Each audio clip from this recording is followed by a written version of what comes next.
नमस्कार साथियों, हमने कल एक खुलासा किया था, we had done an expose yesterday, और हमने 3 लोगों से सवाल पूछे थे। माननीय प्रधानमंत्री जी से सवाल पूछे थे, सेबी की चेयरपर्सन से सवाल पूछे थे और आईसीआईसीआई बैंक से सवाल पूछे थे। इनमें से कौन मोहरा है और कौन खिलाड़ी है मुझे नहीं मालूम, लेकिन एक मोहरे का जवाब आया, आईसीआईसीआई का जवाब आया। उस बारे में थोड़ी चर्चा कर लें, क्योंकि उस जवाब से और सवाल खड़े हो जाते हैं। उस जवाब ने हमारा काफी काम आसान कर दिया। इस पूरे घोटाले का एक परत और खुली इस जवाब से। They have helped us in unlayering this exposé even further. तो आईसीआईसीआई कहता है कि माधवी बुच जी को जो उनका कार्यकाल था आईसीआईसीआई में, उसका रिटायरल बेनिफिट मिला, तनख्वाह नहीं थी, ये सेवानिवृत्ति के पश्चात जो उनको पैसा देना था वो था। अब मैं अपने साथियों से कहूंगा कि वो टेबल खोलें, क्योंकि वो टेबल बहुत कुछ बताता है। इसको थोड़ा आपको दिख रहा है ये टेबल अच्छी तरह? नहीं, यहां से पीछे दिख ही रहा। तो आप देखेंगे कि माधवी बुच जी आईसीआई से रिटायर हुई और उस वक्त उनको कुछ ग्रेच्युटी मिली। टेबल में आप देखिए 71,90,000 2013-14 में उनको ग्रेच्युटी मिली। उसके आगे लिखा हुआ है अलाउंस ग्रेच्युटी फंड। 2014-15 में 5,36,08,825 रुपए, ये हम मान लेते हैं 1 मिनट के लिए कि ये रिटायरमेंट कम्यूटेड जो पेंशन है ये उनको मिल गई, चलिए मान लिया। उसके बाद मुझे एक बात बताइए कि किसी भी व्यक्ति को रिटायरमेंट के पश्चात हर साल पेंशन का अमाउंट बदलता रहता है क्या? बीच में बंद हो जाता है क्या और फिर से शुरू हो जाता है क्या? कभी हुआ ऐसा? मैं बताता हूं कैसे हुआ। यहां अगर 2014-15 में सब सेटलमेंट हो गई आईसीआईसीआई की और माधवी बुच जी की, और 2015-16 में उस टेबल में आप देखिए कि उनको वहां से कुछ नहीं मिला, नो सैलरी लिखा हुआ है, तो फिर 2016-17 में फिर से क्यों मिलनी शुरू हो गई? ये ऐसी कौन सी पेंशन है? सेटलमेंट हो गया, 5 करोड़ के लगभग आपने दे दिया, ग्रेच्युटी आपने दे दी, फिर आपने देना बंद कर दिया, लेकिन 16-17 में फिर से शुरू कर दिया। ये बड़ी चमत्कारिक पेंशन है, फिर से मिल गई। ना केवल इतना, अब मैं आपको इस टेबल पे फिर से देखने को कहूंगा। इस टेबल में आपको 2007 से लेकर और 2013-14 जब तक वो आईसीआईसीआई में थी, उनकी तनख्वाह दिखाता हूं। एवरेज अगर आप इसकी निकालेंगे, if you take out the average salary, annual salary of Madhabi P Buch ji when she was in the ICICI between 2007-8 and 2013-14, the average comes out to be 130 lakhs, 1 crore 30 lakhs, 1 crore 30 lakh. और पेंशन का एवरेज कितना है साल का? 2 करोड़ 77 लाख। कौन सी ऐसी नौकरी है जहां पेंशन तनख्वाह से ज्यादा है, डबल से ज्यादा? ये तो हमें मालूम ही नहीं था। ये तो कल आईसीआईसीआई के जवाब जब आए तो रिसर्च की, पेंशन से ज्यादा तनख्वाह होती है, हमने बचपन से सुना था। तनख्वाह से ज्यादा पेंशन न्यू इंडिया में आने लग गई, कुछ लोगों को मिलती है। उसके लिए आपको मोहरा बनना पड़ता है, उसके लिए आपको प्यादा बनना पड़ता है। हम इस बात का जवाब, आईसीआईसीआई से हमें कोई गुरेज नहीं है, वो दे दें, हमें कोई दिक्कत नहीं। उम्मीद है कि माधवी पी बुच जी ये टेबल देखेंगी और जवाब देंगी कि ये 16-17 को फिर से पेंशन क्यों मिलनी शुरू हो गई, तथा कथित pension, the so called pension. वैसे मैं आपको बता दूं, ये वही साल है जब वो सेबी में होल टाइम मेंबर बन गई थी। तो जब सेबी में होल टाइम मेंबर बन गई तो फिर से तथाकथित पेंशन मिलनी शुरू हो गई। और पेंशन कितनी? 2,77,00,000 औसत every year.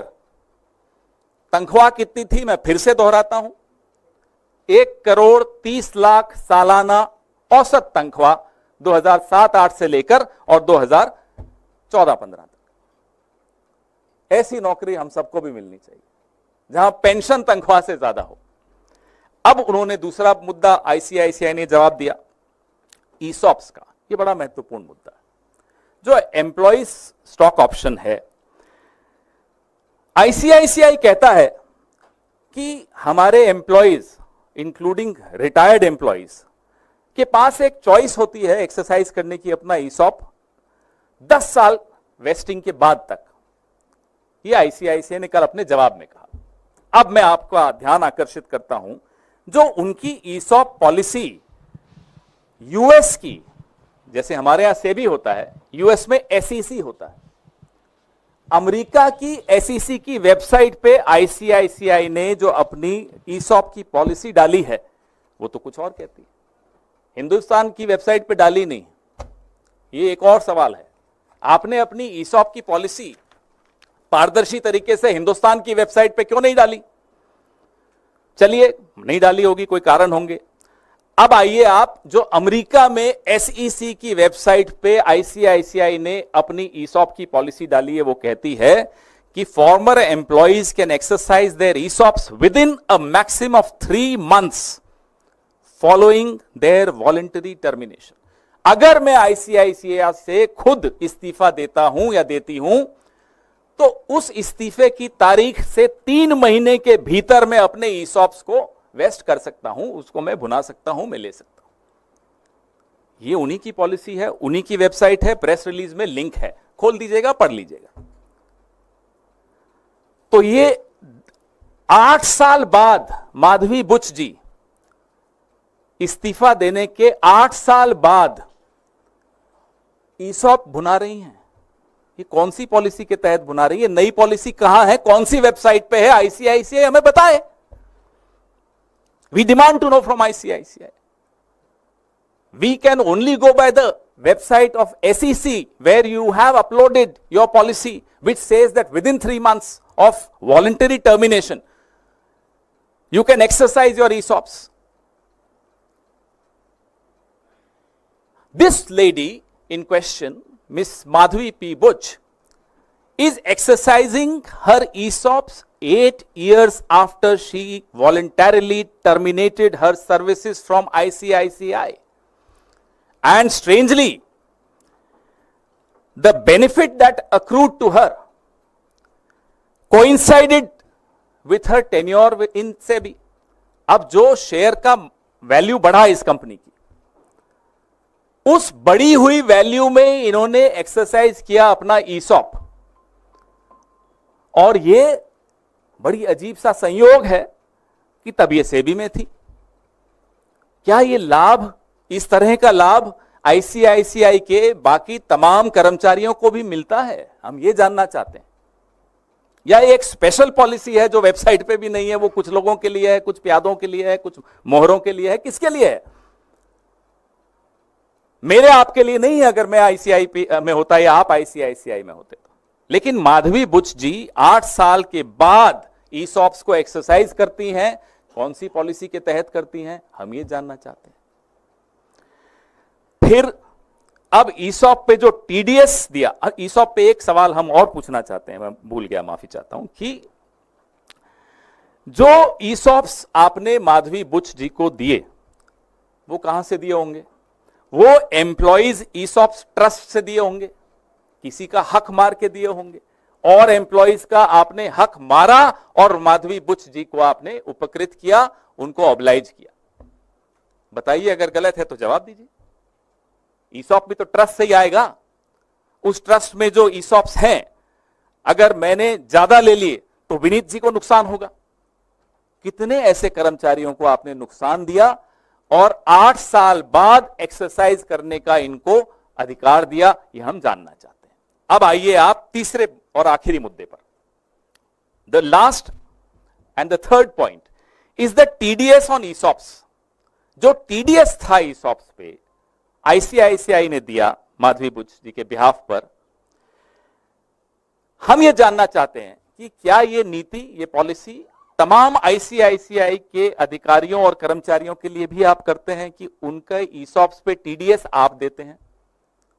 Do you do this? Do you extend this courtesy to every employee of ICICI that you pay the TDS on their behalf?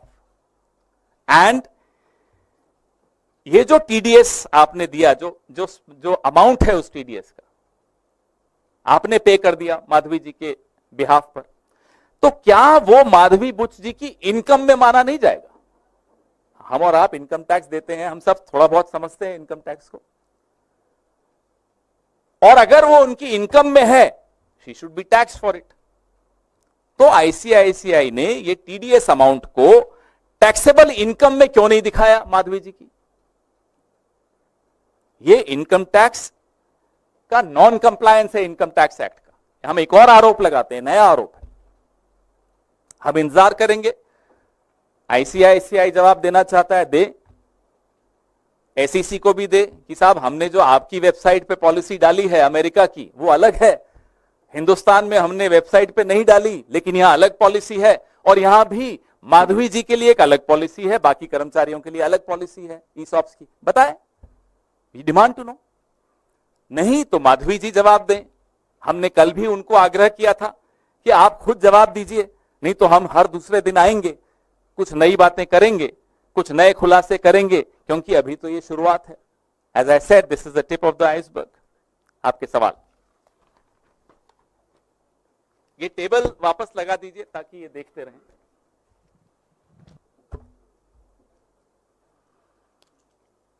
कोई कंफ्यूजन तो नहीं? मैंने बड़ा सिंप्लीफाई करके कोशिश की है समझने की भी और समझाने की भी। पवन जी, मेरा सवाल आपसे ये है कि आपने कल भी प्रेस कॉन्फ्रेंस की और आज भी आपने प्रेस कॉन्फ्रेंस की, सरकार की ओर से या बीजेपी की ओर से कोई जवाब नहीं आया। क्या आप लोग कोई कानूनी सहारा भी लेंगे इस मसले को लेकर? आपको जो अभी जवाब आ रहे हैं ना, ये किसी को बचाने के लिए आ रहे हैं। जिनको बचाने के लिए जवाब आ रहे हैं वहां से आप किसी जवाब की उम्मीद मत करिएगा। उन्होंने अब अपने मोहरे आगे रखे हैं, अभी मोहरे जवाब दे रहे हैं, लेकिन शतरंज के खेल में खिलाड़ी को बचाने मोहरे नहीं आते। ये पहली बार हो रहा है, यहां भी नहीं बचा पाएंगे। रही बात कानूनी सहारे की, इंतजार कीजिए, अभी शुरुआत है, अभी तो बहुत कुछ आना है।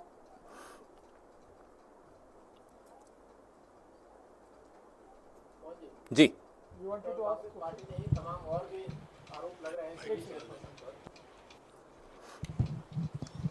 कांग्रेस पार्टी के प्रेस कॉन्फ्रेंस के साथ साथ और भी आरोप लगाए गए सेबी चेयरपर्सन पर, और कई प्रूफ भी दिए गए कई लोगों के द्वारा कि भाई वो करप्ट हैं सेबी चेयरपर्सन, और उनके खिलाफ कार्रवाई होनी चाहिए, सबूत भी है उनके पास। ये जो आरोप हमारे अलावा जो लगे हैं, भाजपा के एक पूर्व सांसद ने लगाए हैं, कोई छोटी बात नहीं है। भाजपा के एक पूर्व सांसद भी आरोप लगा रहे हैं कि माधवी बुच जी और सेबी में किस तरह का भ्रष्टाचार है, सबूतों के साथ वो बात कर रहे हैं। फिर भी अगर सरकार को नहीं जवाब देना या इस दिशा में कोई कदम नहीं उठाना, तो लोग सुन रहे हैं, लोग देख रहे हैं। सर, क्या इसमें उन्होंने पूछा कानूनी कोई प्रक्रिया, या फिर क्या पार्लियामेंट में इसको उठाएंगे, कोई जेपीसी या कोई संसदीय किसी तरह जांच की मांग भी इस मसले पर आप लोग करेंगे? लक्ष्मी जी, हम लोग लगातार इस पूरे सेबी के मामले पर, हिंडनबर्ग के मामले पर जेपीसी की मांग लगातार करते आए हैं। अब ये नए खुलासे हैं, ये हिंडनबर्ग रिपोर्ट से हटकर और खुलासे आए हैं, लगातार आ रहे हैं, आगे भी आएंगे।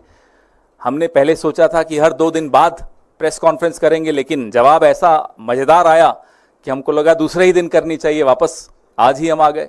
लगातार हम आपको बताते रहेंगे, खुलासे करते रहेंगे। उसके बाद पार्टी और गठबंधन हमारा क्या निर्णय लेता है वो भी आपसे हम साझा करेंगे।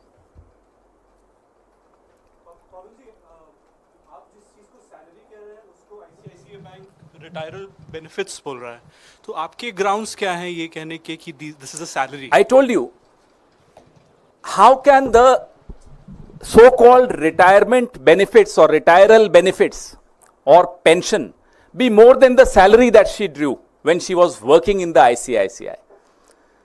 The average annual salary of Miss Madhavi P. Buch when she was employed with ICICI was 1 crore 30 lakh rupees annual salary, average. The average pension or the so-called retirement benefits turn out to be 2 crore 77 lakh per annum. Now how is it even possible? And in case this is retirement or pension, retiral benefits or pension, how come there was a break in 15-16 financial year and it resumes again in 16-17, which coincides with her appointment as whole-time member of SEBI? And if you see that table, therefore I want this table to be seen by you constantly. There is a particular year which says no salary. That ended her relationship with ICICI technically. But again, when she becomes SEBI member, whole-time member, the relationship resumes. She starts getting money again and big sum. We in fact now want to demand that SEBI should come out clean, give a clarification, respond to our charges, because at the end of the day, it's the millions and millions of investors of this country whose confidence should remain in these regulatory bodies. That confidence should not get shaken. नहीं, अभी यही sir कौन? हाँ,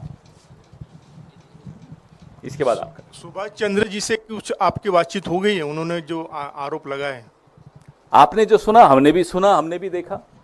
भाजपा के एक पूर्व सांसद हैं वो, उन्होंने भी गंभीर आरोप लगाए, कल ही लगाए, मैं रात को देख रहा था। तो अब हमें उनसे बातचीत नहीं करनी चाहिए, सेबी को हम सबसे बातचीत करनी चाहिए। आईसीआईसीआई ने तो बातचीत की है, और सबसे ज्यादा, अब मैं नहीं जानता कि वो खिलाड़ी हैं या प्यादे हैं, प्रधानमंत्री से भी हमने बोला है, सवाल उठाए हैं, वो भी जवाब दें। उन्होंने खुद माधवी बुच जी को अपॉइंट किया है, वो और गृह मंत्री ने मिलकर माधवी बुच जी को चेयरपर्सन ऑफ सेबी बनाया है, जवाब उनको देने चाहिए। ये अलग अलग फिगर्स है, उसको कैसे इंटरप्रेट करते हैं सर आप? यही हम पूछ रहे हैं, ये अलग अलग फिगर्स क्यों हैं? पेंशन अगर है तो फिगर सेम होना चाहिए। चलिए, कुछ हुआ होगा, हमें बताइए फिर ये ब्रेक क्यों आया, फिर हमें बताइए कि पेंशन तनख्वाह से ज्यादा क्यों है। ये तमाम सवाल इसीलिए हमने पूछे क्योंकि ये टेबल जब आप देखते हो तो बहुत कुछ समझ भी आता है और कुछ और सवाल भी खड़े होते हैं, जैसा कि अब आपके जहन में एक सवाल खड़ा हुआ। पवन जी, भाजपा नेता अमित मालवीय ने एक ट्वीट किया, उसमें लिखा है कि जहां से हिंडनबर्ग ने छोड़ा है वहां से कांग्रेस शुरू किया। जब भी कांग्रेस कोई फर्जी एजेंडा चलाना होता है, खरगे या पवन खेड़ा को आगे कर दिया जाता है। मुझे ये बताइए, सवाल हमने प्रधानमंत्री से पूछा, सेबी से पूछा, सेबी की चेयरपर्सन से पूछा, आईसीआईसीआई से पूछा, ये बीच में आईटी सेल कहां से घुस गई? इनका भी कोई इंटरेस्ट है क्या? तो इस पर भी खुलासा हम करते हैं, जरा ढूंढते हैं। ये आईटी सेल चलाने का पैसा कहां से आ रहा है, ये भी हमें देखना चाहिए। कई लोग आके बताते तो हैं, अब और गंभीरता से लेंगे हम। माइक दीजिए इनको।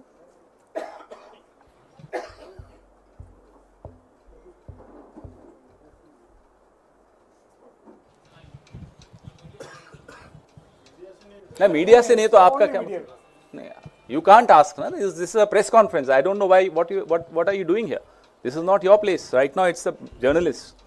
So yesterday, when you were asked about the source of your information, you said the onus was on Madhavi Puri to come clean. So do you think you should substantiate your allegations with the source of your information? Let her challenge us. I'm waiting. We are all waiting. Let her come and challenge us first. If I have every information right to the last penny, then obviously we have access to some information. Let her challenge us. In fact, we challenge her to challenge us. हो गया जी? Thank you.